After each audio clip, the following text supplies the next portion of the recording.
Good morning, my students. Today we will see third lecture on data structure, in which we will discuss the arrays. So array falls under the category linear data structure. First, one-dimensional array. It is the simplest data structure that makes use of computed address to locate its elements. Is the one-dimensional array or vector. That is, number of memory locations is sequentially allocated to the vector. A vector size is fixed and therefore requires a fixed number of memory locations. A vector A with subscript lower bound of 1 is represented as below.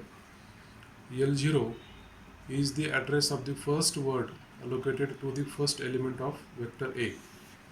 C words are allocated for each element or node. The address of AI is given equation location of AI equal to L0 plus C into I minus 1. So let us consider the more general case of representing a vector A whose lower bound for its subscript is given by some variable b.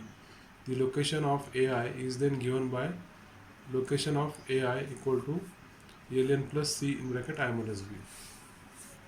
Similarly, the two-dimensional properties are shown here. The applications of array.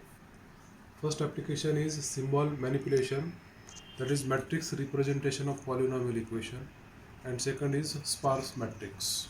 Okay. So in this way the matrix representation of polynomial equation is shown here. And what is the sparse matrix? It is an m into n matrix is said to be a sparse if many of its elements are zeros. A matrix that is not sparse is called a dense matrix. So we can devise a simple representation scheme whose space requirement equals the size of the non-zero elements.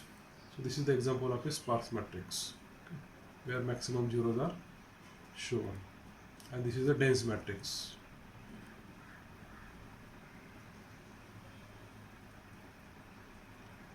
This is the linked representation of sparse matrix. So this is the algorithm for stack operations, push and pop. A linear list which allows insertion and deletion of an element at one end is called stack. The insertion operation is called as push and deletion operation as pop. The most and least accessible elements in stack are known as top and bottom of the stack respectively. Since insertion and deletion operations are performed at one end of a stack, the elements can only be removed in the opposite orders from that in which they were added to the stack. Such a linear list is referenced to as a last in first out list. The demonstration is shown here. A pointer top keeps track of the top element in the stack. Initially, when the stack is empty, top has a value of 1 and so on. Each time a new element is inserted in the stack, the pointer is incremented by 1 before the element is placed on the stack. The pointer is decremented by 1 each time a deletion is made from the stack. So these are the various applications of stack.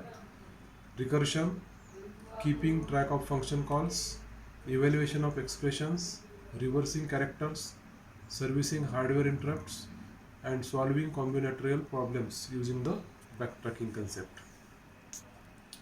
This is the push operation. The algorithm is shown here. It checks for stack overflow. If top is greater than or equal to n, then write stack overflow and then return. Otherwise, increment top by 1, top equal to top plus 1. Insert the element, implies the top of the stack, and then finish and then return. Similarly, function of pop. First you have to check for the underflow condition of a stack. If top equal to 0, then you have to write stack underflow on pop. So take action in response to underflow and then return. Otherwise, decrement the pointer top equal to top minus 1 and then return forward top element of the stack, that is return s of top plus 1. Similarly, this is the third function of the stack. peep function, this function returns the value of ith element from the top of the stack, which is represented by a vector S containing n elements. The element is not deleted by this function. So check the condition, check for stack underflow. If top minus 1 plus 1 less than or equal to 0, then write stack underflow on peep. Take action in response to overflow and then exit. Otherwise, return the ith element from the top of the stack. This is the algorithm for the stack, as we have already discussed now.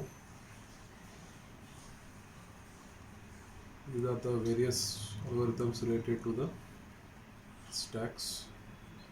So what is a recursion? A procedure that contains a procedure call to itself or a procedure call to second procedure, which eventually causes the first procedure to be called, is known as recursive procedure. There are two important conditions that must be satisfied by any recursive procedure. Each time a procedure calls itself, it must be nearer in some sense to a solution. There must be a decision criterion for stopping the process of computation. There are two types of recursion: primitive recursion, which is a recursive defined function, that is factorial function, and second is non-primitive recursion. This is recursive use of procedure, that is find the greatest common divisor of a given two numbers. This is the program for finding the greatest common divisor using recursion. These are the header files. This is the declaration of the function. These are the variable declarations. This is the function written for greatest common divisor. This is the output, and this is the function for the greatest common divisor, such as if the first number, second number is greater than the first number, then implement the function. Else, if the second number equal to 0, then the greatest divisor is the first number. Else, you have to find the remainder of the number, and then the function can be returned. Similarly, for the factorial of a number, this is the algorithm. These are the differences between the recursion and iterations. In iteration, a problem is converted into a train of steps that are finished one at a time, one after another. And recursion is like piling all of those steps on top of each other and then quashing them all into the solution. With iteration, each step clearly leads on to the next, like stepping stones across a river. In recursion, each step replicates itself at a smaller scale so that all of them combined together eventually solve the problems. Any iterative problem is solved recursively. Not all recursive problems can solved by iteration, and iteration it does not use stack, whereas recursion it uses the stack.